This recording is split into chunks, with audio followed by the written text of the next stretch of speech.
아멘. 감사합니다. 감사합니다. 굉장히 찬양하기 어려운 곡인데 선곡을 아주 잘 하셨습니다. 예, 그 난이도가 어려우면은 어떻게 하든 간에 잘 하셨다고 생각을 하시기 때문에 귀한 가사 찬양 감사드리고 오늘 또 흰옷까지 입고 오셔서 너무 보기에 좋습니다. 네, 감사합니다. 우리 아내분들이 오시니까 남편분들도 덩달아 교회 안에 함께 동참하시게 돼서 또 얼마나 좋은지 모르겠습니다.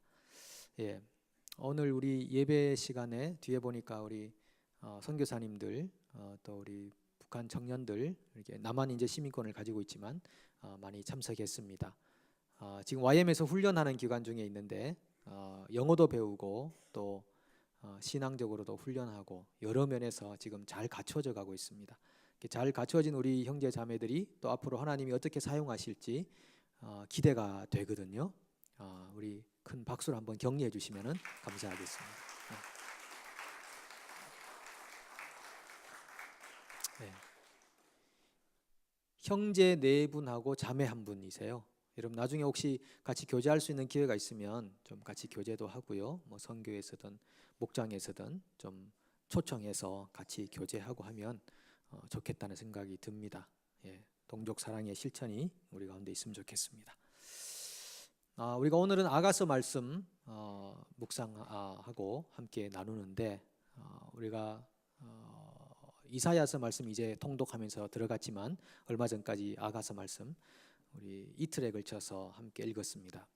여러분 아시듯이 아가서는 술람미 여인과 솔로몬 간의 사랑인데 뭔가 좀 관음적이면서 또 시적으로 표현된 그런 사랑에 대한 내용인데 이 사랑은 원래 이제 승화시키면은 인간의 사랑에서 하나님과 자기 백성 간의 사랑으로 그렇게 묘사되고 있거든요. 그래서 아가서를 읽으면은 정말 하나님의 사랑이 철철 넘치고 우리가 또 하나님을 향해서 뜨거운 사랑의 마음이 솟아나고 하나님과 우리가 원래 사랑의 관계입니다.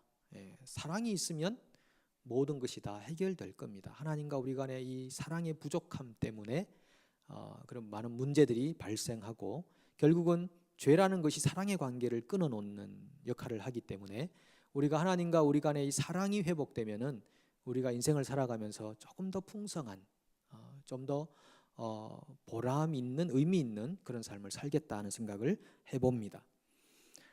우리 사람들이 가지고 있는 사랑은 100% 완벽하지가 못합니다. 너무 가변적이고요. 좀 가볍고 그래서 원래 이 사랑이란 말은 굉장히 좋은 말인데 그 앞에 붙는 형용사 이 수식어가 그 사랑의 무게와 가치를 떨어뜨리는 것입니다. 예를 들면 이기적인 사랑. 사랑은 사랑인데 이기적인 사랑이라는 것. 조건적인 사랑. 이런 것들이 사랑이 가지고 있는 원래 의미를 많이 떨어뜨린다라고 하는 것이죠. 순수하지 못한 사랑, 불순한 동기에서의 사랑 이런 단어가 됩니다. 원래 사랑은 하나님께로부터 왔는데 그 사랑을 사람들이 타락시키는 것입니다. 완벽하고 투명한 사랑을 사람들이 개입해서 그 사랑을 왜곡시켜 버려서 이 사랑이 결국은 능력이고 힘이지만 능력을 발휘하지 못하게 사람의 죄가 그 사랑을 방해하고 만다 하는 것이죠. 그래서 오늘 우리가 이 아가서 8장 6절의 이 말씀 한 절을 가지고 하나님과 자기 백성과의 사랑이 어떠해야 하는가를 함께 좀 나눠보는데요. 오늘은 3가지로 나눕니다. 첫 번째는 도장 같은 사랑, 두 번째는 죽음 같은 사랑, 세 번째는 질투 같은 사랑. 이 3가지를 나눕니다. 첫 번째는요, 도장, 두 번째는 죽음, 세 번째는 질투. 이 3가지 사랑을 잠깐 나눠보고자 합니다. 사랑을 너는 나를 도장같이 마음에 품고 도장같이 팔에 두라 그랬습니다. 왜 도장같이라고 표현했을까? 그 당시 사회에서는 지금도 이어지는 맥락이 있긴 합니다만 그 당시 사회에서는 이 도장을 준다는 것은 자기를 주는 것과 같았습니다. 우리 창세기 38장에 보면 유다와 그 며느리 다말 사건이 나오지 않습니까? 그래서 며느리가 시아버지를 유혹해서, 유혹이라기보다는 어떤 계획적으로 동침을 하게 되고, 그리고 헤어질 때 며느리가 세 가지를 요구하잖아요. 지팡이와 끈과 도장을 달라고 그렇게 합니다. 이 도장이 가지고 있는 그런 효력에 대해서 설명하는 거죠. 나중에 누구를 통해 내가 임신했는가를 알게 하기 위해서는 도장이 필요하다. 도장은 그 사람의 존재에 대해서 말해준다고 하는 것이죠. 탕자가 방탕한 생활을 끝내고 집으로 돌아왔을 때 아버지가 그 탕자에게 뭐를 줍니까? 그렇죠. 반지를 줍니다. 가락지를 끼워주라 이렇게 표현하죠. 그 가락지가 있으면은 아버지의 아들의 권위, 마치 아버지의 권세를 가진 것 같은 그런 효력을 가지고 능력을 발휘하기 때문에 이 도장은 그 사람의 존재를 다시 한번 증명해주고, 요한계시록에 보면은 하나님의 사람들의 이마에 무엇을 쳤다? 인을 쳤다 이렇게 표현하잖아요. 인 맞은 사람들 14만 4천 명 이런 말들이 나오잖아요. 인 맞았다, 도장을 맞았다. 그 말은 곧 하나님의 사랑의 확증으로서 선택을 확정해주는 그런 용어로 쓰이는 것입니다. 그래서 도장이라는 말은 그 존재의 무게와 가치의 또 법적 효력을 표현해주는 것입니다. 우리 한국에서는 지금도 사용하죠. 인감도장이라는 거. 일반 도장하고는 다른 겁니다. 인감도장을 한번 등록을 해놓으면 이 인감도장이 찍히면은 법적 효력이 나타납니다. 내가 거기 없어도 나와 같은 존재와 역할을 하는 것이 이 도장이라고 하는 것입니다. 그래서 이 본문에서 너는 나를 도장같이 마음에 품고 도장같이 팔에 두라, 이것은 지금 술람미 여인이 신랑 되는 솔로몬에게 요구하는 것입니다. 나를 도장같이 늘 기억해 주세요. 저를 저버리면 안 됩니다. 변하면 안 됩니다. 라고 하는 사랑에 대한 문자 메시지입니다. 요즘 말로 하면 텍스트를 보내는 거죠. 나를 늘 기억해 주세요. 당신의 도장입니다. 라고 할 정도의 사랑에 대한 호소를 하고 있는데, 그러면 생각해 보십시오. 나를 사랑해 주십시오. 나를 도장같이 당신의 마음에 품고 팔에 품어 주십시오. 라고 요구할 때 요구하는 사람의 마음은 어떨까요? 자, 첫 번째,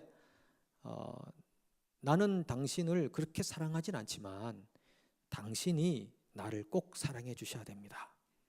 나는 종종 변할 수도 있고 당신을 향한 사랑에 자신감이 없습니다. 그러니까 당신이 꼭 나를 사랑해 줘야 됩니다. 이 첫 번째가 있고, 두 번째는 나는 당신을 변함없이 사랑하겠어요. 나는 당신을 위해 내 생명까지도 바칠 준비가 되어서 나는 당신을 너무 사랑합니다. 당신도 나를 도장같이 팔같이 마음에 두고 팔에 두세요 라고 말한다고 할 때 여러분 어떤 의미로 이렇게 술람미 여인이 표현하는 것일까요? 첫 번째입니까? 두 번째입니까?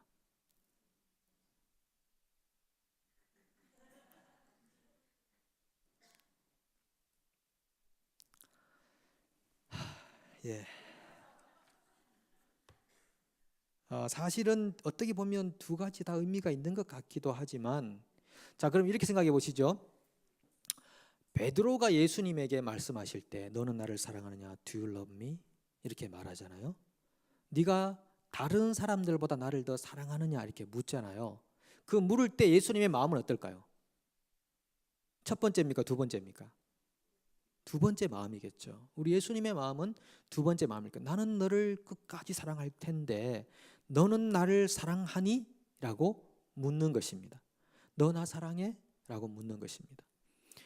여러분들 혹시 나 사랑합니까? 라고 들어본 적 있으십니까? 오래되신 일이죠. 뭔가 들어본 것 같기도 하지만 기억에 희미하게 남아있잖아요. 혹시 요즘도 그런 소리 듣는 분 계세요? 마땅히 들어야 하는데 왜 안 듣고 계십니까?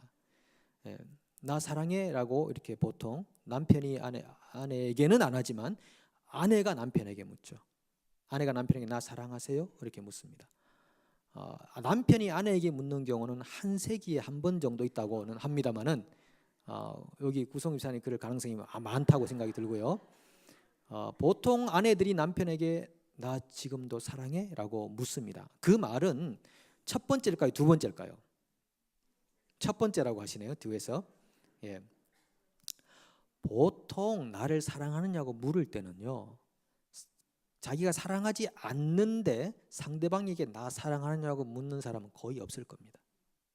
자기가 정말 사랑하는데 너도 날 사랑하는지 한번 확인해 보고 싶은 거죠. 왜? 손해 볼 것 같으니까. 나만 사랑하면 손해 볼 것 같으니까. 그래서 이거는요, 나는 너를 사랑해 I love you를 뒤집어 놓은 겁니다. 이 Do you love me? 그것은 나는 너를 사랑해 라는 말을 뒤집어 놓은 거예요. 혹시 여러분 주변에서 누가 자꾸 날 사랑하느냐고 묻는다면 그 사람이 날 사랑하는구나 이렇게 생각하시면 됩니다. 물론 자주 듣기는 힘드시겠지만은 들려올 때 나를 사랑하느냐고 정말 피곤한 일인데 왜 자꾸 확인해? 라고 하는 것보다는 나를 사랑한다고 하는 고백이구나 라고 표현할 수 있겠다 하는 것이죠. 그래서 이 술람 여인이 솔로몬에게 도장같이 마음에 품고 도장같이 팔에 두라, 이것은 강제적으로 너 날 사랑해야 돼 라는 의미도 일부 있겠지만, 그러나 그보다 더 깊은 의미는 나는 당신을 사랑해요. 솔로몬 나는 당신을 사랑해요. I love you 라고 표현하고 있는 표현과도 같다고 하는 것입니다. 그래서 솔로몬과 이 여인 간의 그 사랑이 하나님과 백성 간의 사랑으로 표현된다면 하나님과 자기 백성 간의 원래 관계는요, 진한 사랑의 관계가 돼야 되는 것입니다. 그래서 그 사랑이 어느 정도냐 하면은 두 번째로 죽음같이 강한 사랑이다라고 하는 것이죠. 죽음처럼 강하다. 사랑이 얼마나 따뜻하고요, 부드럽고 온화한 의미를 가지고 있습니까? 그러나 사랑은 굉장히 강력합니다. 어느 정도? 죽음 정도로, 죽을 정도로 사랑한다 이거죠. 아빠, 나 이 사람 아니면 죽을 거예요. 이렇게 요청하는 그 죽음을 각오한 사랑, 그 사랑이 원래 그런 사랑입니다. 혹시 그렇게 결혼하신 분 있죠? 막 아빠 엄마한테 떼써가지고 이 사람 아니면 죽겠다고 막 제 아내가 했던 것처럼 여러분들도 그런 분들도 아마 계실 거리라고 생각이 듭니다. 그런 분들이 계실 거예요. 예. 제가 뭐라고 그랬나요? 기억이 잘 안 납니다. 성령이 충만하다 보니까 막 그냥 막 자연스럽게 무슨 말을 했는지도 모르게 말을 하게 되는데 죽겠다 이렇게 표현하는 거죠. 죽겠다. 이 사랑은 원래 그렇게 부드러운 거지만 굉장히 강력한 거다. 여기서 사랑이라고 표현할 때 히브리어로 아바하라는 말을 썼는데 이것은 변함이 없는 완벽한 사랑이라는 뜻으로 그렇게 썼습니다. 그래서 이 아가서를 언제 읽느냐 하면요, 그 절기 때마다 읽는 성경이 다르거든요. 뭐 유월절, 오순절, 초막절 이런 이제 절기 때마다 성경을 다른 걸 읽는데 이 아가서는 유월절에 읽습니다. 유월절. 유월절은 죽음이 있는 절기입니다. 누가 죽었죠? 그렇죠. 애굽의 장자가 그렇죠. 그 장자도 죽었지만 원래 누가 죽은 거예요? 어린 양이 죽은 거잖아요. 어린 양이 죽은 거잖아요. 예. 지금 제가 두 분하고 설교하는 건 아니죠. 네. 어린 양이 죽었다. 그래서 이 죽음이 있는 유월절 날 아가스를 읽는 것입니다. 사랑. 이 사랑은 죽음이다. 대신 죽는 죽음이다. 그거를 표현하기 위해서 유월절이 되면 아가스를 읽는 것입니다. 왜 어린 양이 우리를 위해 대신 죽었느냐? 우리를 향한 하나님의 사랑의 절절함이 그 속에 표현되어 있다. 그거를 아가스를 통해 우리한테 설명해 줍니다. 부모님들이 주로 자녀들을 사랑할 때 그 사랑의 의미는 희생으로 표현됩니다. 그죠? 아침 일찍 일어나서 밥 지어주시고 옷 빨아주시고, 말 안 들을 때 고통하지만 또 속상함을 달래고 또 그런 적 없었던 것처럼 도와주고 사랑해주고, 감싸주고, 아들이 잘못하면, 딸이 잘못하면 마치 내가 잘못한 것처럼 사람들한테 비굴해지고, 그것을 막아버리기 위해서 때로는 자기를 거짓에 던져버리기도 하고, 우리 그런 영화들도 있잖아요. 아들의 잘못을 감추기 위해서 이 엄마가 죄인 되어버리는 그런 것들처럼 이 사랑이라고 하는 것은 희생을 대변하고 있다고 하는 것입니다. 뭔가를 잃어버린다는 것이죠. 우리 역사적으로 보면은 에드워드 8세, 영국의 에드워드 8세 같은 그런 인물에서 나타나는 겁니다. 물론 인간적 사랑입니다. 에드워드 8세는 조지 5세, 영국의 그 왕인 조지 5세의 아들인데, 이분이 이제 황태자로서 조금 있으면 왕위를 계승해야 될 사람인데 한 여인과 사랑에 빠집니다. 예. 미국 국적을 가진 이혼한 한 여인과 사랑에 빠집니다. 심슨이라는 부인이죠. 사랑에 빠져서 갈등을 합니다. 그러니까 영국에서는, 의회에서는 난리가 난 것입니다. 어떡하냐, 저 국왕이 돼야 될 사람이 저렇게 저런 관계에 빠진다고 하는 것이 너무 사실 이해가 안 되는 것입니다. 그래서 결국은 아버지가 돌아가시고 이 사람이 왕위를 계승합니다. 1936년에 왕위를 계승해서 왕으로 살아야 하는데 고민이 많습니다. 내가 왕으로 살면서 그 심슨이라는 여인과 헤어질 것인가, 아니면은 심슨과 살고 왕위를 포기할 것인가. 여러분 같으면은 왕위를 선택하겠습니까? 여인을 선택하겠습니까? 고집사님? 왕위를 선택할 거죠. 여인을 선택한다. 오늘 옆에 계시지도 않는데 어떻게 대단하셔요. 그 기치를 발휘, 순간적인 그 위기를 벗어나는. 왜냐하면 여기 많은 분들이 잘못 대답하셨을 때 전달해 가줄 가능성이 많기 때문에 대부분은요 그 왕의 자리를 차지하기 위해서 많은 경우에 사랑을 버립니다. 사랑이 뭡니까? 자식도 부모도 없는 것이 왕의 자리입니다. 예, 우리 조선 역사에서도 많이 나와 있지 않습니까? 왕만 되면 사랑도 얻을 수 있는데요. 근데 이 에드워드 8세가 10개월 22일 동안만 왕을 하고, 나 왕 안 할란다. 그리고 동생 조지 6세한테 왕위를 물려주고 자기는 심슨과 살기로 결정을 내립니다. 그리고 이것이 영화로도 만들어졌죠. 킹스 스피치라는 영화에 보면 이 조지 6세가 말을 좀 더듬는 사람이었어요. 그래서 이 굉장한 스트레스, 아니 형이 왕을 해야 되는데 말도 더듬는 사람이, 연설도 못하는 사람이 어떻게 왕을 하느냐. 그 당시 제2차 대전이 일어나가지고 굉장히 곤란한 상태인데 형은 사랑에 빠져버리고 자기가 왕위를 계승했습니다. 그래서 이 사람이 스트레스가 너무 많아가지고 줄담배를 피우고, 그리고 이 스트레스 받다가 일찍 사망을 하게 돼요. 하여튼 그런 스토리인데, 이 에드워드는 심슨 여인과 사랑을 하기로 선택을 하고 왕위를 버리고 그 후 34년인가요? 34년간 자녀가 없었지만 그러나 행복한 삶을 살았다라고 하는 것입니다. 여러분들에게 그렇게 살라고 말씀드리는 건 아닙니다. 아닙니다. 여기서 이 에드워드 8세가 가지고 있는 사랑의 측면을 보자는 것입니다. 사랑은 희생이다. 이 왕위마저 버릴 정도의 강한 그 특성을 가진 것이 사랑이다라고 하는 것입니다. 이 사랑의 모습 안에서 우리는 하나님의 사랑을 체험하게 됩니다. 그렇구나. 하나님이 그토록 우리를 사랑하셨구나. 우리 예수님께서 하나님의 자리에서 그 자리를 떠나서 우리를 사랑하기로 작정하셨구나. 그 사랑의 모습을 이 에드워드 8세의 삶 안에서도 보게 됩니다. 그 하나님의 사랑을 완전히 경험한 사람들은요, 누가 강제하지 않아도 하나님을 사랑하게 됩니다. 하나님의 교회를 사랑하게 됩니다. 하나님의 공동체를 사랑하게 됩니다. 희생하게 됩니다.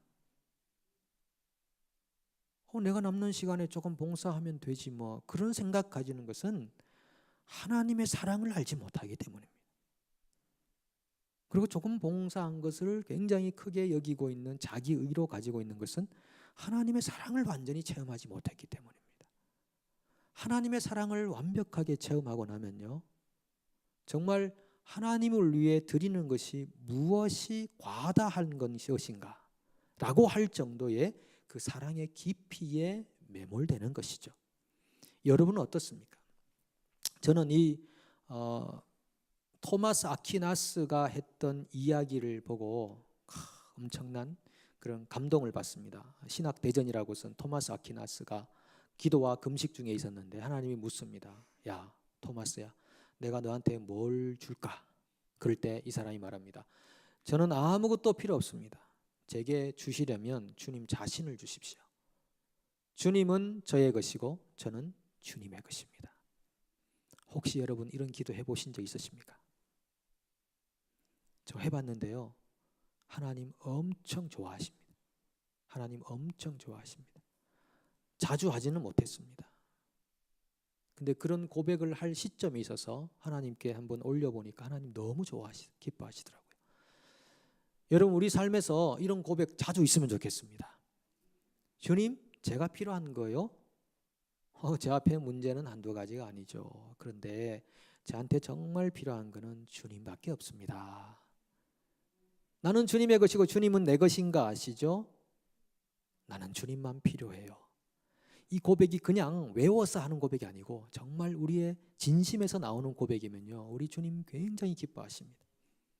이런 고백이 여러분의 심령 안에 살아나기를 축복합니다. 또 한 사람 더 살펴봅니다. 영국의 설교가인 스펄전이 이렇게 말했습니다. 이거는 더 심합니다. 하나님, 내 몸에 흐르는 피 중에 주를 위해 흘리기를 싫어하는 피가 있다면 출혈시켜 주십시오. 그리고 주님을 위해 찢기기를 싫어하는 살이 있다면 도려내어 주십시오. 네. 이 밤에 여러분의 피가 출혈되기를 바랍니다. 여러분의 살이 도려내어지기를 바랍니다. 아멘. 응급차 준비해 주시기 바랍니다. 엄청난 하나님의 그 사랑에 굴복한 한 인간의 그 내면적 외침을 보십시오. 여러분, 이런 글을 들을 때요, 오싹하지 않습니까? 와, 그 사람이 정말 하나님을 만났구나. 하나님의 사랑에 완전히 감동된 사람이구나. 내 피 중에 주를 위해 흘리기를 싫어하는 피가 있으면 출혈시켜버려. 주님을 위해 살기를 싫어하는 살이 있다면 도려내어버려. 이것은 여러분, 주님의 사랑을 경험하지 않으면 도저히 할 수 없는 고백입니다. 우리가 하나님을 먼저 사랑한 것이 아니요, 하나님이 우리를 사랑하사 자기 아들을 우리를 위한 대속물로 주셨느니라. 이 사랑의 절정이라고 하는 것이죠. 죽음, 희생, 그것이 주님의 사랑의 절정이었습니다. 이 밤에 여러분들에게 우리 하나님의 사랑의 충만함이 임하기를 축복합니다. 그 사랑이 열려야 되는 것입니다. 하나님, 나를 이렇게 사랑하셨군요. 완벽한 사랑이시군요. 그 사랑이 변치 않으시군요. 그 사랑을 주님께서 우리에게 이렇게 물으시는 것입니다. Do you love me? 나를 사랑하니? 라고 묻는 것입니다. 그 사랑 안에, 그 말씀 안에는 나는 너를 사랑하는데, 그 말이 들어가 있는 것입니다. 마지막 세 번째로 어떤 사랑이죠? 질투 같은 사랑이죠. 예.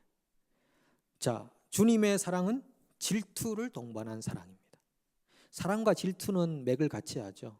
나는 그 사람 사랑하는데 질투가 없다는 것은 사랑하지 않는 것입니다. 왜 질투가 생깁니까? 사랑하기 때문에 생기는 것이군요. 밤잠 못 자잖아요. 질투하기 시작하면은 눈에 불이 막 나타나고, 말만 하면 입에서 막 불이 막 화염이 나타날 정도로 뜨겁거든요. 그것은 사랑의 반대면이기 때문에 그렇습니다. 사랑이 없으면 질투도 안 합니다. 내버려 두는 것이죠. 그래서 하나님의 사랑에는 이 질투, 수올같이 잔인하며, 수올 음부라고 하는 것인데요, 이 강도를 설명하고 있습니다. 불길같이 일어나니 그 기세가 여호와의 불과 같으니라.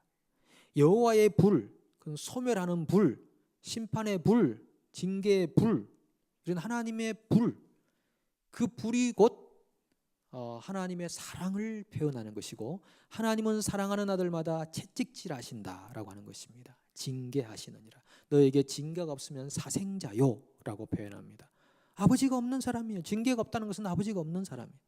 그러니까 하나님이 정말 우리를 사랑한다는 것은 우리가 하나님의 백성으로 살지 않을 때 우리에게 매를 대신다라고 하는 것입니다. 그래서 고린도후서 11장 22장 3절에 보면요, 내가 하나님의 열심으로 너희를 위하여 열심내노니 내가 너희를 정결한 처녀로 한 남편인 그리스도께 드리려고 중매함이로다. 뱀이 그 관계로 이와를 미혹하게 한 것 같이 너희 마음이 그리스도를 향하는 진실함과 깨끗함에서 떠나 부패할까 두려워하노라.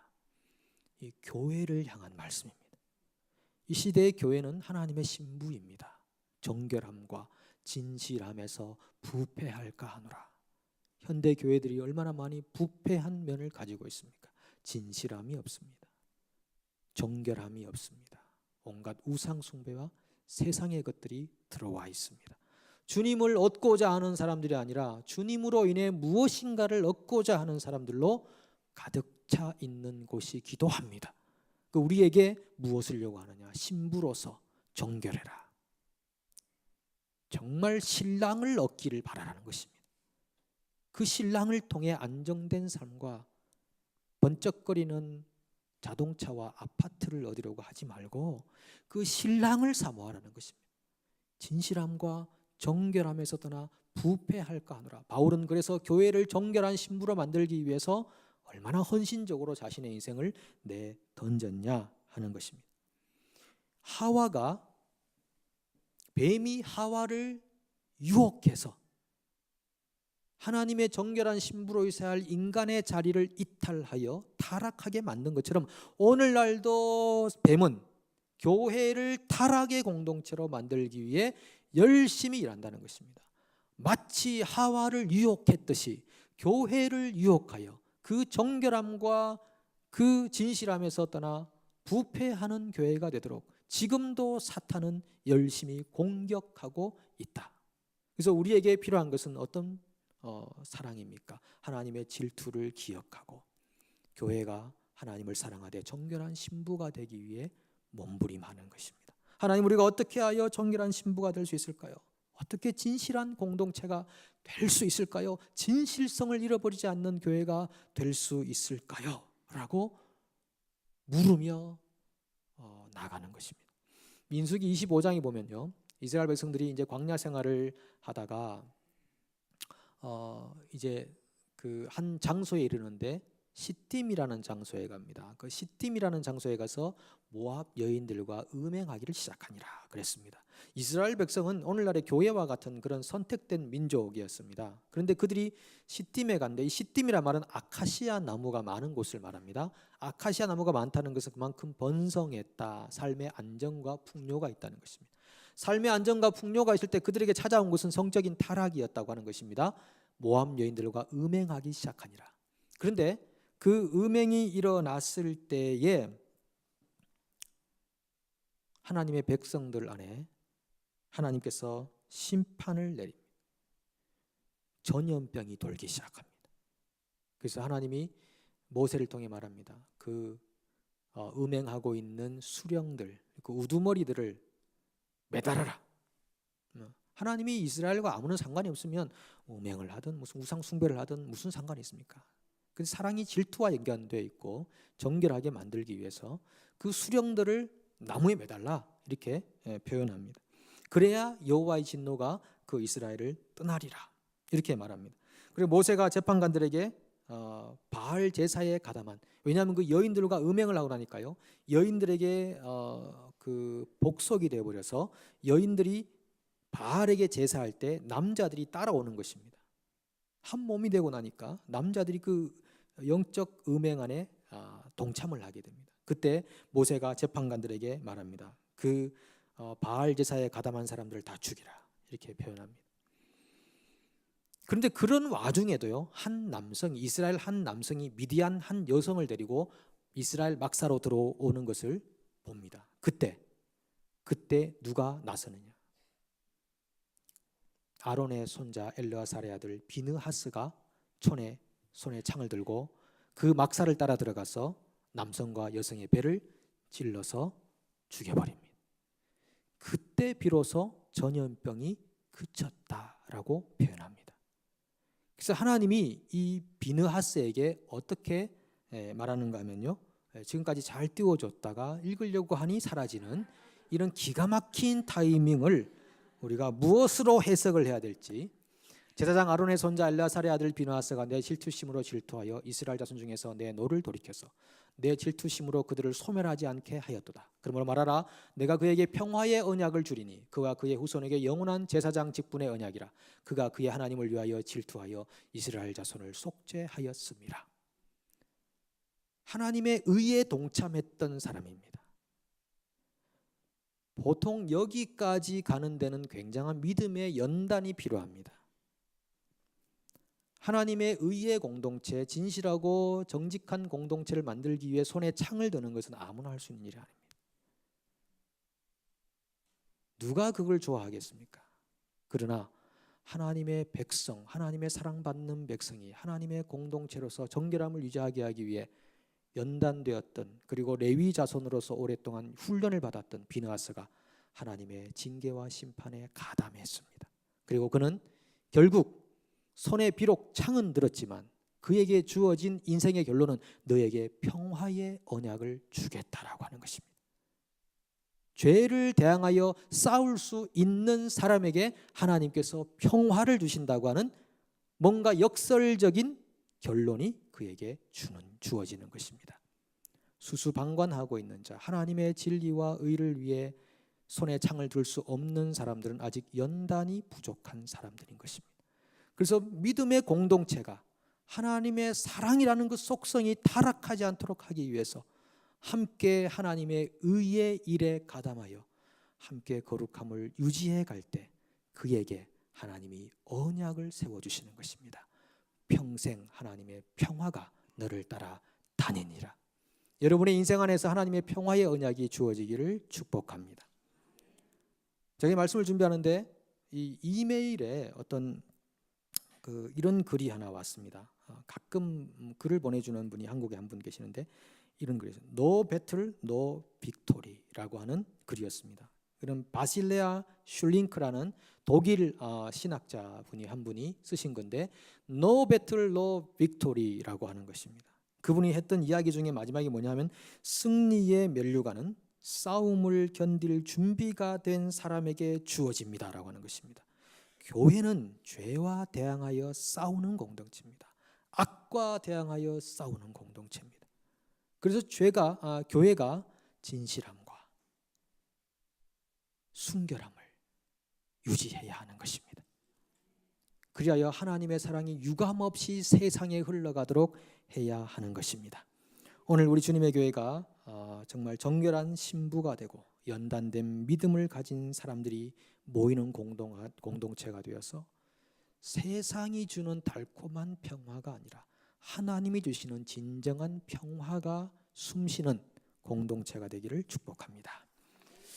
함께 우리가 찬양하고 기도하는 시간 갖도록 하겠습니다.